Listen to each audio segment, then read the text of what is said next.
Hello नमस्कार दोस्तों, मेरा नाम रंजित और आपका स्वागत है एएस रंजित एकेडमी में। और आज का चैप्टर है रासायनिक अभिक्रिया एवं समीकरण, जो ऑब्जेक्टिव बेस पे है। और आज का जो चैप्टर है इसमें सिर्फ इम्पोर्टेंट क्वेश्चन और प्रीवियस क्वेश्चन सब लिया गया है। और आपको बता दें, अगर आप इस चैप्टर से और हमारे चैनल से तैयारी कीजिएगा तो इसमें आपको सबसे ज़्यादा क्वेश्चन इस चैप्टर से पूछा जाता है, इस चैप्टर से लिया जाता है। और ये केमिस्ट्री का चैप्टर नंबर 1 है, जो रासायनिक अभिक्रिया एवं समीकरण है। और इसमें हम वही क्वेश्चन के लेते हैं जो VVI रहता है और जो पूछा हुआ रहता है और जो आने वाला रहता है। जैसे 2024 का एग्जाम जो आने वाला है बिहार बोर्ड का, उसमें आने वाला जो क्वेश्चन सब है उसी क्वेश्चन सब को हम उठाए हुए हैं। और इसमें से अगर हमारे चैनल से अगर आप ऑब्जेक्टिव तैयारी कीजिएगा तो हम आपको 80% रिजल्ट देने की गारंटी लेते हैं। आपको यकीन नहीं हो रहा है तो एक बार तैयारी करके देख लीजिए, फिर आपको हमको कमेंट में बोलिएगा। तैयारी इस रिजल्ट ना आए फिर बोलिएगा। ऐसा नहीं हो सकता है कि रिजल्ट, अगर आप बढ़िया से हमारे चैनल से तैयारी कीजिएगा ऑब्जेक्टिव, तो हम गारंटी लेते हैं कि 80% रिजल्ट इस हमारे चैनल से आपको 10th लेवल में ऑब्जेक्टिव से मिलेगा। बढ़िया रिजल्ट ऑब्जेक्टिव से मिलेगा। तो चलिए, ज़्यादा हम टाइम वेस्ट नहीं करते, सीधे क्वेश्चन नंबर पे आते हैं। और क्वेश्चन नंबर 1 है Na2SO4 प्लस BaCl2 बराबर BaSO4 प्लस 2 NaCl, ये कौन सी अभिक्रिया है? तो ये है द्विविस्थापन अभिक्रिया। क्या है? द्विविस्थापन अभिक्रिया। Option number C, option number C, द्विविस्थापन अभिक्रिया। चलिए, क्वेश्चन नंबर 2 है ZnCuSO4 बराबर ZnSO4 प्लस Cu, ऊपर दी गई रासायनिक अभिक्रिया किस प्रकार की है? Zn प्लस CuSO4 बराबर ZnSO4 प्लस Cu, ऊपर दी गई रासायनिक अभिक्रिया किस प्रकार की है? तो यह है विस्थापन अभिक्रिया। ऑप्शन नंबर बी, विस्थापन अभिक्रिया। ऑप्शन नंबर बी, विस्थापन अभिक्रिया। और ये क्वेश्चन दोस्तों देखिए, ये क्वेश्चन जो है 2018 में पूछा गया। इससे पहले वाला भी क्वेश्चन जो था ये भी 2018 में पूछा। इसीलिए हम बोलते हैं, अगर आप हमारे चैनल से तैयारी कीजिए, अगर आप इस चैनल को सब्सक्राइब नहीं किए हैं तो सब्सक्राइब कर लीजिए। आपको इस पे 10th लेवल का जो ऑब्जेक्टिव होता है, इस आपको तो इस चैनल पे हर एक ऑल एग्जाम का ऑब्जेक्टिव मिलेगा। लेकिन फिलहाल में अभी आप अगर 10th की तैयारी कर रहे हैं तो आपको ये इससे बेस्ट चैनल ऑब्जेक्टिव के लिए आपको कोई नहीं हो सकता है। आपको इस छांट के क्वेश्चन दिया जाता है 10th लेवल बिहार बोर्ड के लिए। और ये देखिए, ये क्वेश्चन भी 2018 में पूछा गया है।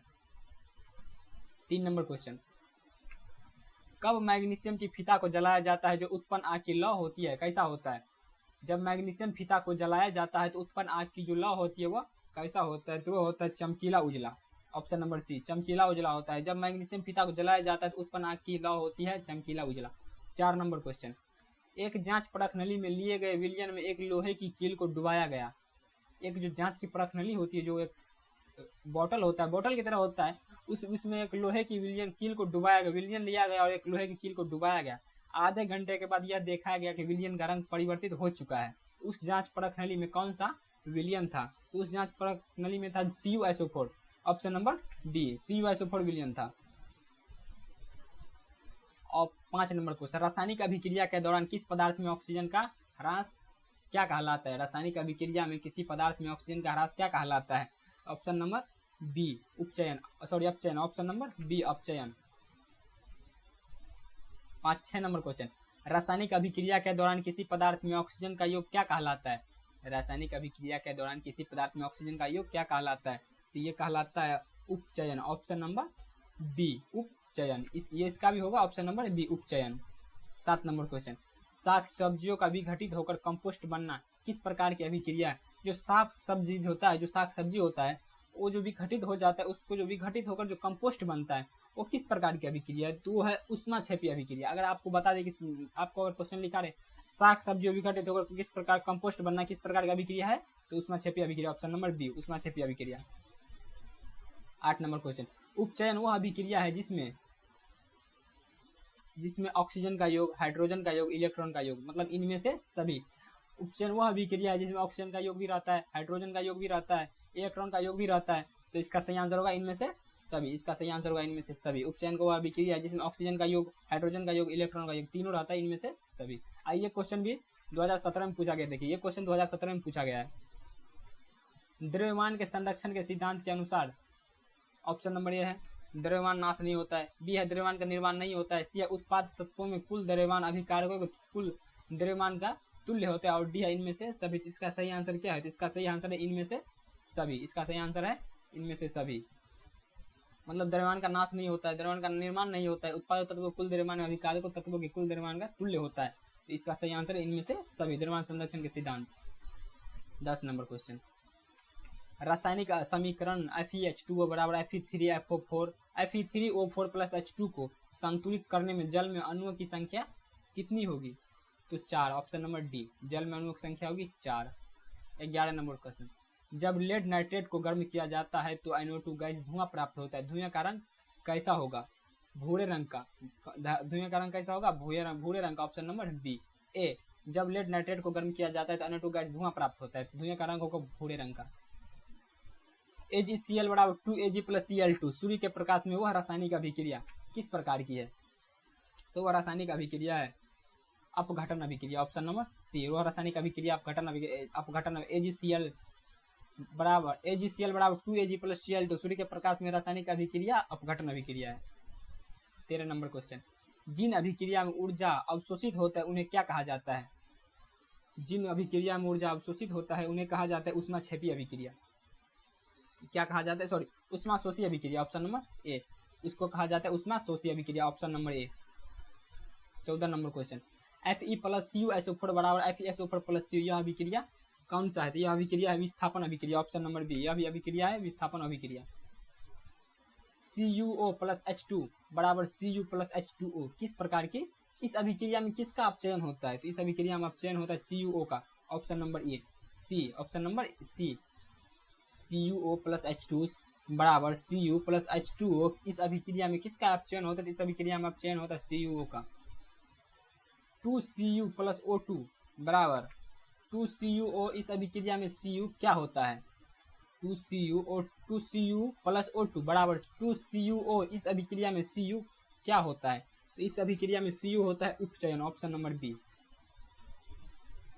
17 नंबर क्वेश्चन, वे अभिक्रिया जिनमें अभिकारकों के बीच आयनों का आदान प्रदान होता है उन्हें क्या कहते हैं? उन्हें कहते हैं द्विविस्थापन अभिक्रिया। वे अभिक्रिया जिनमें अभिकारकों के बीच आयनों का आदान प्रदान होता है उन्हें कहते हैं द्विविस्थापन अभिक्रिया। जब आयनों का आदान प्रदान हो तो वो हमेशा द्विविस्थापन अभिक्रिया ही होता है, तो इसका ऑप्शन नंबर सी है, द्विविस्थापन अभिक्रिया। 18 नंबर क्वेश्चन, लोहे की नई वस्तु चमकीली होती है लेकिन कुछ समय तक पानी छोड़ देने पर उसमें लालिमा युक्त भरे रंग की परत छोड़ देती है, इस अभिक्रिया को क्या कहा जाता है? तो इस अभिक्रिया को कहा जाता है जंग लगना। लालिमा, देखिए आप लोग देखे होंगे, अगर किसी लोहे में अगर जंग लग जाता है उसमें लालिमा युक्त जो होता है, लालिमा लाल लाल कलर का हल्का हल्का उभर जाता है ऊपर में, उसको कहते हैं जंग लगना।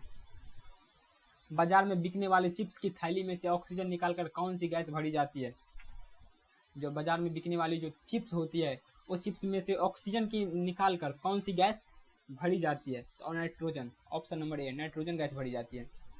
20 नंबर क्वेश्चन, नाइट्रोजन कम सक्रिय है अतः इसका उपयोग कहाँ किया जाता है? नाइट्रोजन कम सक्रिय है अतः इसका उपयोग कहाँ किया जाता है? तो इसका उपयोग किया जाता है संरक्षण में किया जाता है। कहाँ किया जाता है? संरक्षण में, ऑप्शन नंबर ए। 21 नंबर क्वेश्चन, जब कोई पदार्थ विघटित होकर या अन्य पदार्थों से क्रिया कर भिन्न गुण वाले पदार्थों का निर्माण करता है तो उसे क्या कहते हैं? उसे कहते हैं रासायनिक अभिक्रिया, ऑप्शन नंबर बी, उसे कहते हैं रासायनिक अभिक्रिया। 22 नंबर क्वेश्चन, निम्न में से कौन अभिक्रिया के लक्षण है? तो निम्न में से कौन अभिक्रिया के लक्षण है? तो निम्न में से इनमें से सभी, ताप का उत्सर्जन, प्रकाश का उत्सर्जन, अभिकारकों के स्वरूप में परिवर्तन होना, इनमें से सभी, मतलब अभिक्रिया का लक्षण, ताप का उत्सर्जन भी अभिक्रिया का एक लक्षण है, प्रकाश का उत्सर्जन भी एक अभिक्रिया का लक्षण है, अभिकारक के स्वरूप में परिवर्तन होना भी एक अभिक्रिया के लक्षण ही है। तो इसका से और डी, इसका इसलिए तीनों है, इसका सही आंसर डी, इनमें से सभी।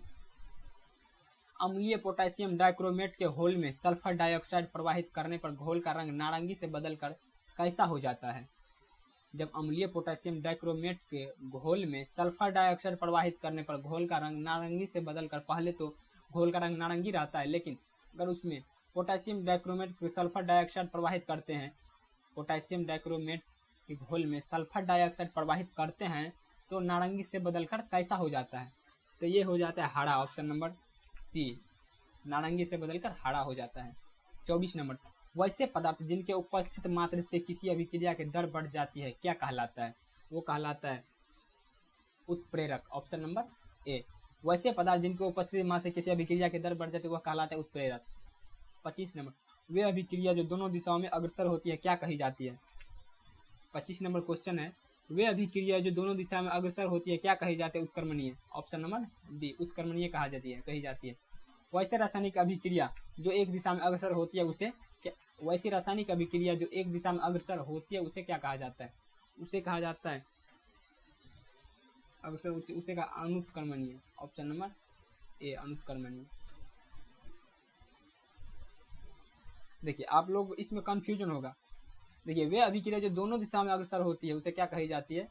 उसे कही जाती है, 25 नंबर क्वेश्चन है, उसे कहा जाती है अनुत्क्रमणीय। और 24 नंबर वैसे पदार्थ जिनको उपस्थिति से किसी अभिक्रिया की दर बढ़ जाए उसे कहते हैं उत्प्रेरक। 26 नंबर क्वेश्चन है।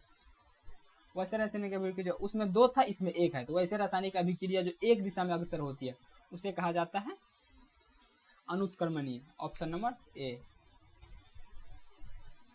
27 नंबर क्वेश्चन, जल से होकर विद्युत धारा प्रवाहित होने पर जल का अपघटन होता है, हाइड्रोजन और ऑक्सीजन मुक्त होता है, तो हाइड्रोजन और ऑक्सीजन के आयतनों का अनुपात क्या होगा? हाइड्रोजन और आयतनों का अनुपात होगा 2:1। ऑप्शन नंबर सी, जल से होकर विद्युत धारा प्रवाहित होने पर जल का अपघटन होता है तो हाइड्रोजन और ऑक्सीजन का मुक्त होता है। जब जल का अपघटन होता है तो हाइड्रोजन और ऑक्सीजन मुक्त होता है, तो हाइड्रोजन और ऑक्सीजन के आयतनों का अनुपात क्या होगा? 2:1। ऑप्शन नंबर बी, सी, 2:1। 28 नंबर क्वेश्चन, 2HL बराबर H2 + L2 अभिक्रिया क्या सूचित करता है? तो यह सूचित करता है प्रकाशीय अपघटन को।